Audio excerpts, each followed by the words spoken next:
Solar energy जिसका जो है अभी तक भी बहुत कम इस्तेमाल हो रहा है, तो क्यों ना हम अपने घरों पे जो है सोलर ये जो पैनल होते हैं लगा करके पूरे गांव में लगा दें, गांव में ट्रांसमिशन बन जाए। तो हमारे पास ऊर्जा के लिए बहुत सारे विकल्प है, लेकिन हमने डैम बना दिए हैं। डैम बनाने से क्या होगा, भागीरथी को जगह जगह, गंगा जी को जगह जगह जो है टनल से होकर के जाना पड़ता है।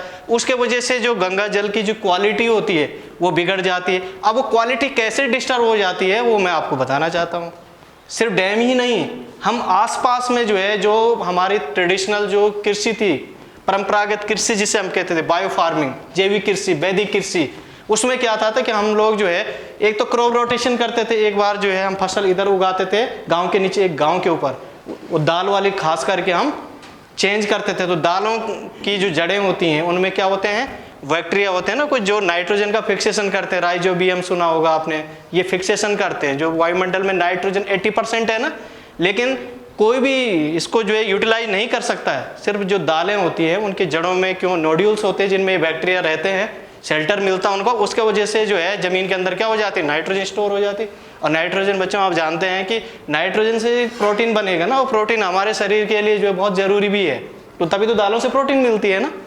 तो क्या करते थे, पशुपालन करते थे। पशुपालन के द्वारा जो गोबर या जो खाद बनती थी वो खेतों में डालते थे, तो ऑर्गेनिक फार्मिंग होती थी। आजकल क्या हो रहा है, बीज भी हम बाहर से ला रहे हैं, वो स्थानीय बीज नहीं होता है। हम लोग जो है क्या करते हैं, रसायनों का बेतहाशा इस्तेमाल करते हैं खेतों में, चाहे वो उपज बढ़ाने के लिए हो या जो उसमें इंसेक्ट्स होते हैं, खरपतवार, उसको नष्ट करने के लिए हो। उससे क्या हो जाता है, बायोमैग्निफिकेशन बढ़ जाता है। जो प्रकृति के स्कैवेंजर है, सफाई कर्मी, गिद्ध, वो खत्म हो रहे हैं क्योंकि पेस्टिसाइड और ये रसायनों का ज़्यादा। साथ ही रिस्क करके अल्टरनेट कहाँ चले जाते हैं, नदियों में चले जाते हैं। और नदियों में क्या हो जाते हैं, जब ये रसायन पहुँचते हैं तो जलीय जीवों को नुकसान होता है। अगर नाइट्रोजनस वेस्ट जो घरों से सीवेज या अन्य जो नदियों के किनारे, तो हम रहे हैं हमेशा, हमारी कई संस्कृतियों में विकास हुआ, लेकिन आज उद्योग धंधे बहुत चरम पे पहुंच गए।